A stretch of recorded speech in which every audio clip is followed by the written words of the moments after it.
Hi, welcome. Chem 221, Chapter 7. We will talk about alkenes, structure and reactivity.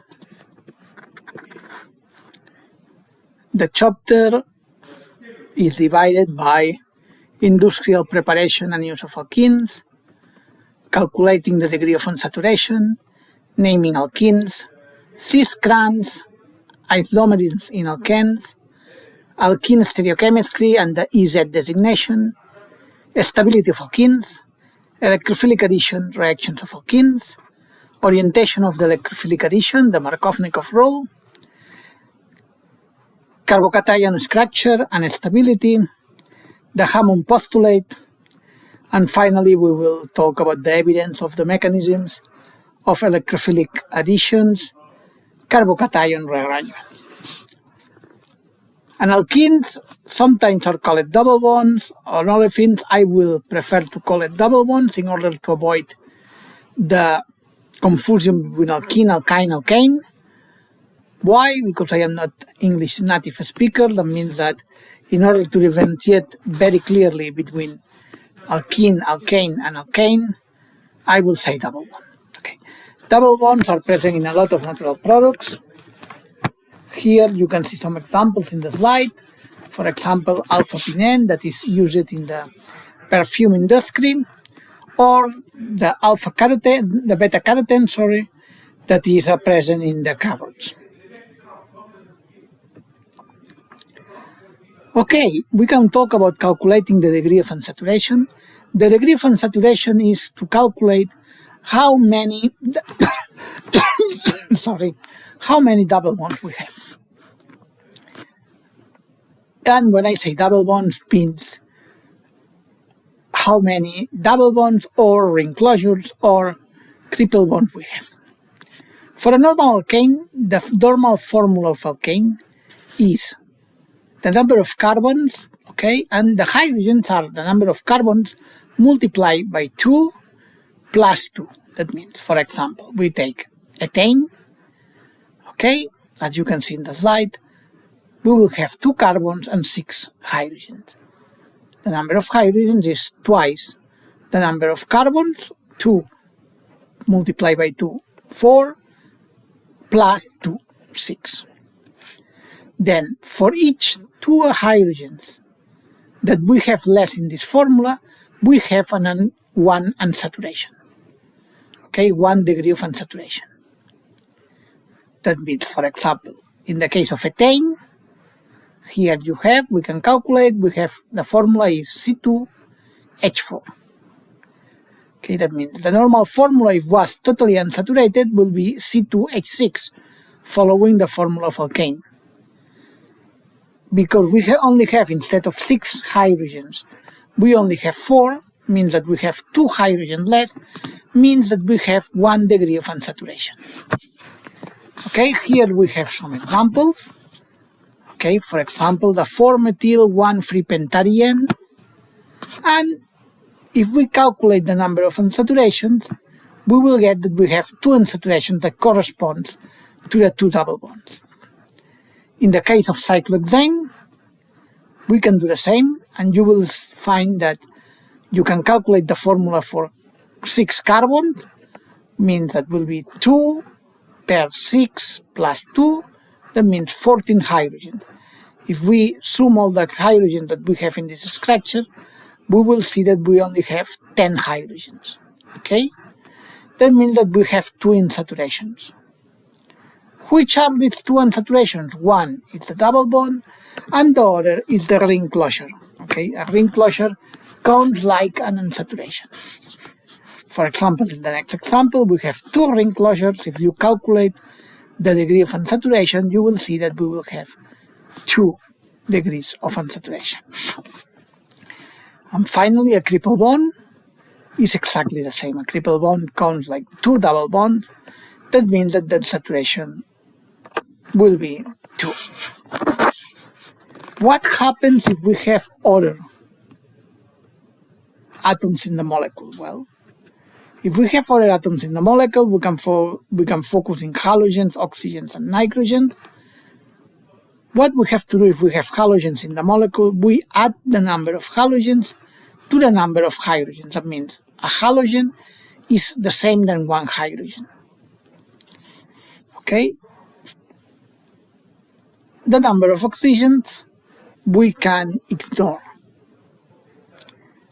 And finally, we have to remove the number of nitrogens from the number of hydrogens. That means if we have a formula that is I invented C6H5N1, we have to remove the nitrogen to the number of hydrogens. That means the formula to calculate the degrees of saturation is C5H4. Okay? How we can name the alkanes? Well, the naming of alkanes is very related to the naming of a normal alkane. That means a normal compound that we studied before. The main difference is that now we change the suffix. Instead ane, for example, pentane, what we use is the suffix -ine, pentene. Okay? You can see in the slide. For example, we have to have the name of the compound highlighted in the slide. First thing that we need to do is, as usual, find the major chain, the bigger chain. The bigger chain containing all the double bonds, or the major part of the double bonds. Okay, if we do this, we have 1, 2, 3, 4, 5. This is the major chain. And then we need to numerate. Where we start numerating? We can start from the left or from the right. We have to start numerating where the double bond has the lower numeration. That means if we start from the left, what we get is 1, 2, 3, 4. The double bond is in carbon number 4. While if we start to numerate by the right, the double bond is in position number 2. Okay? That means that if we want to name this compound, what we know is that will be 1-pentane, or also we can say pent1N. Okay? And now, once we have the main chain, what we have to do is to cite the substituents, as we said before. In this previous example, we have a ethyl in position 2. That means that will be 2-ethyl 1-pentene, or 2-ethyl pent1-ene. Okay, we can put the number of the double bond before the main chain, or just in the middle before the suffix. Okay? Here we have two examples that we can start, that we can do. Okay, the first is the main chain is a linear one. That means 1, 2, 3, 4, 5, 6. 6 carbons. We start numerating. If we start from the left, the double bond is in carbon 4. If we start from the right, the double bond is in carbon number 2. That means we have to start from the right, and this will be a 2-hexane, or X2N. Is exactly the same. In the next example, again we have a 6 is the main chain. In this case, we can start by the right or by the left. In both things, the double bond is in position number 3. When this is happening, we have to check where are the substituents, and we have to put the substituents in the lower numbering possible. That means, as a substituent, we have a methyl. If we start numerating by the left, it's in position 2. If we start numerating from the right, it's in position 5. That means we have to start numerating by the left. If we do this, first we put the substituents, 2-methyl, and then is a free hexane, or 2-methyl X3-ene. Okay?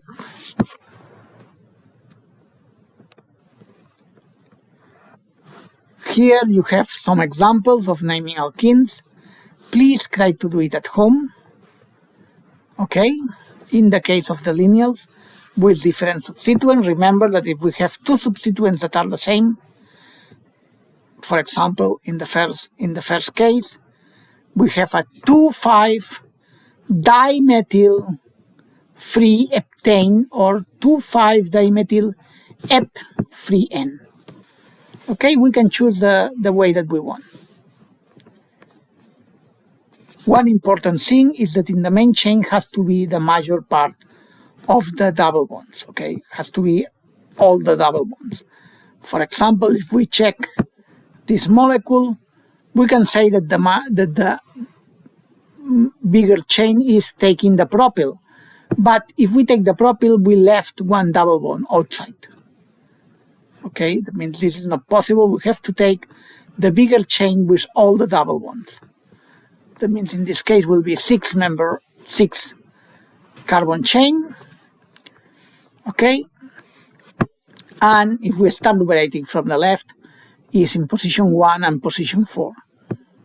Okay, and in position 3 we have a propyl. That means if we put all together, free propyl 1,4-hexadiene, because we have two double bonds, or we can say free propyl hexane 4-diene, 1,4-diene, sorry. Okay, what happens if we have a cyclic compound? Well, if we have a cyclic compound, we will do the same. Okay, but we know that in a cyclic compound, the carbon number 1 will be the double bond. Okay, that means, for example, in the first example, we have the double bond. The carbon of the double bond will be number 1. Which carbon? The upper or the lower one? Well, we have to check the different substituents and put the substituent in the lower numerating position, number position. In this case, the lower is 1. That means that the carbon that is bonded to the methyl will be position 1. Okay? Then if we name this compound, will be 1-methyl cyclohexane or 1-methyl 1-cyclohexane. In the second example, what we have is two double bonds. We choose one double bond as a first carbon, and what we have is a 1,4-cyclohexadiene. Okay, if we wanted to do it with our name, is cyclohexa 1,4-diene. Okay, and finally, this cyclopentane, we have two substituents. Then we have to choose the lower numbering possible. If we numerate with the methyl in position 1, is 1,5-dimethyl, isn't it?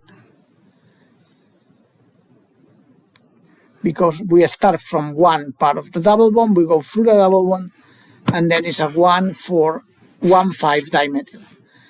If we do the opposite, we put the 1 in the other part of the double bond, will be a 2,3-dimethyl.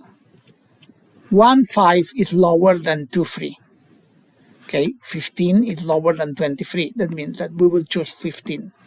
This is a 1,5-dimethyl cyclopentane, or 1,5-dimethyl 1-cyclopentane, or 1,5-dimethyl cyclopent 1-ene. Okay? In some cases, when the position of the olefin only can be 1, like in this example, we can avoid to put the number, but up to you. If you put the number, I will correct it well. Okay, cis-trans isomerization in alkenes. Alkenes by his, if you remember, the hybridization is a sp2 hybridization. That means that they have a double bond. Okay, and this double bond, because of the p orbitals that are forming a bond, doesn't have a free rotation. Okay, As you can see in the molecule, you cannot do a free rotation except if you break the molecule. Okay? That means if we check, for example, butane to butane, we have two dispositions, two ways to put the carbons. For example, we can have in the first butane, we have the two methyls in the same direction, while in the second butane, we have the two methyls, one in each side of the double bond. Okay? The first one is called cis-butane, while the second one is called trans-butane. When the two bigger substituents of the alkane are in the same site, in the same part of the double bond, are called cis. When the two bigger substituents are each one in one part of the double bond, is called trans. Okay? And remember that you cannot break this. That means these two compounds are different, are diastereomers, remember? Okay, remember the list of isomers are diastereomers. They have different properties, different boiling point, different melting point. Okay? That means as a tip, when the two bigger substituents are in the same site, is cis. When the two bigger substituents are in the opposite side, are trans. And how we determine the bigger substituents? Using the Cahn-Ingold-Prelog rules. That means by the atomic weight of the atom. Okay, remember, atomic weight of the atom and not how big is the substance, okay? Is the atomic weight of the atom. Also, instead to cis trans, we can use the nomenclature Ez. E is equal to trans. That means when the two higher substituents are in different sites, is E or trans. When the two higher substituents are in the same site, is Z or cis.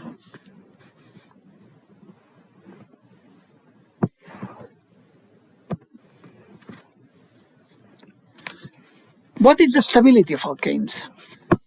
By aesthetics, always, or the major part of the examples, trans will be always more stable than cis. Okay, here you have an example. Okay, and you can see that the trans is more stable than the cis in order to avoid the crashing between the two methyls if they are in the same site. Okay. Clearly, this can be represented if we are doing a hydrogenation of trans-butane or cis-butane. If we are doing the hydrogenation of trans-butane, we will get less energy than if we are doing the hydrogenation of cis-butane.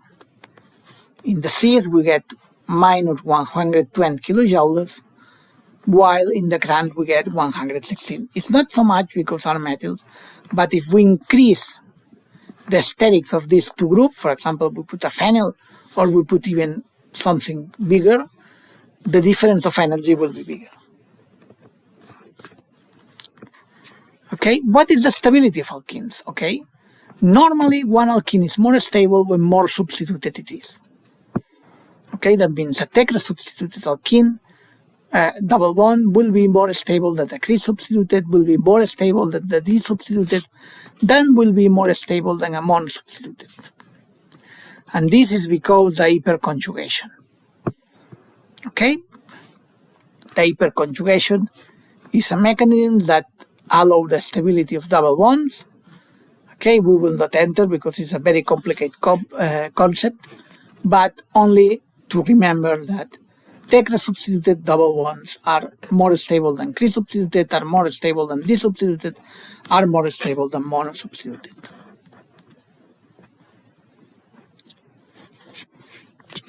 Okay? As we saw in the lesson, in the previous lessons, double bonds realize electrophilic additions reactions. Okay? What means this? The double bond is electrophilic and the pair of electrons that are in the p system can jump and attack a electrophile. That means can act as a nucleophile. Here we have the typical example of 2-methylpropane is attacking hydrobromic acid. The double bond is taking the hydrogen, is forming a bond with the hydrogen at the same time that the hydrogen bromine is breaking. Okay, you can see the energy diagram that also discussed in previous lessons. You can see how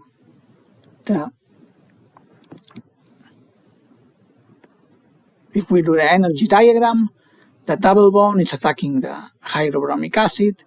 We are forming the carbon-hydrogen bond at the same time that we are breaking the hydrogen-bromine bond. We arrive to the transition state, and then when the carbon-hydrogen bond is totally formed and the hydrogen-bromine bond is totally broken, what we get is an intermediate that is the carbocation. Okay? Remember that carbocations has a sp2 hybridization, and the positive charge is, or the lack of electrons, is in the pz orbital of the atom. Okay? When we have the carbocation, arrive the second step, where the bromine attacks the carbocation. As you can see here, we start to increasing energy. That is when we are forming the carbon-bromine atom. Okay, then when it's begin to form it, we decrease the energy until we get the final compound and we complete the carbon-bromine atom. Okay, that means that in this case of reactions, electrophilic additions, remember that we have a transition state, that is the energy activation. Okay, the first transition state is the energy activation,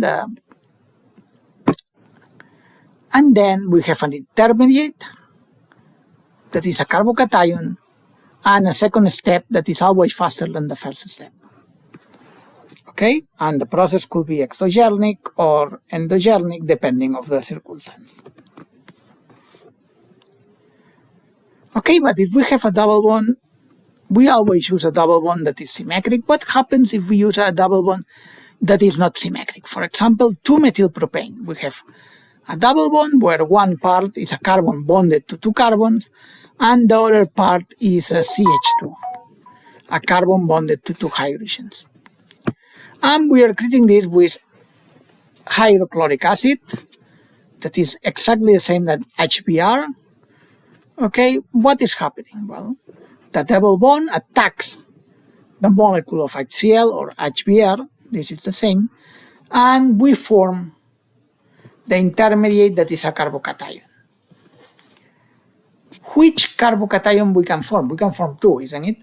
We can form, if the first carbon, the carbon that is bonded with the two carbons, is bonded to the hydrogen, or the carbon that is bonded to the two hydrogens is bonded to the hydrogen. We will get two different carbocations. Which is the one that we get? The reaction is regiospecific. What means regiospecific? Means that we only get one final product. Okay. And which final product we get?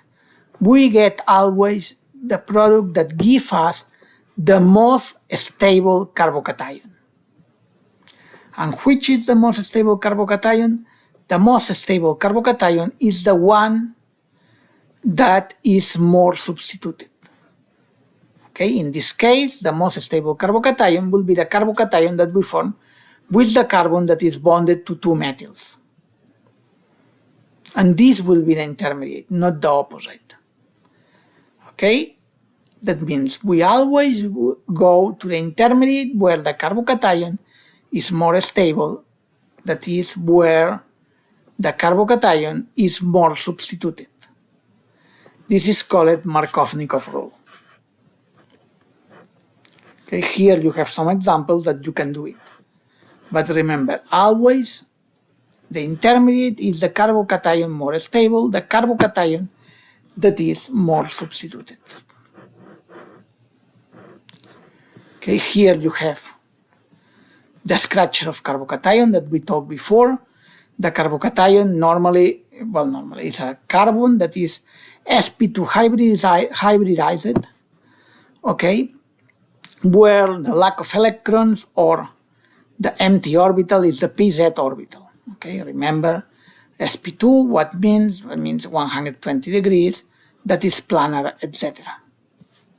And the stability is when more substituted, for example, a carbocation bonded with 3 different substituents is always more stable than not bonded to 2 substituents, different than hydrogen, of course, is more stable than not one carbon bonded to one substituent different than hydrogen than a methyl. Okay, methyl will be the less stable. And that's all. Okay, remember to do a study question for problem-solving sessions and reading the assignment that is the textbook for Chapter 7. Thank you very much for your attention and see you soon.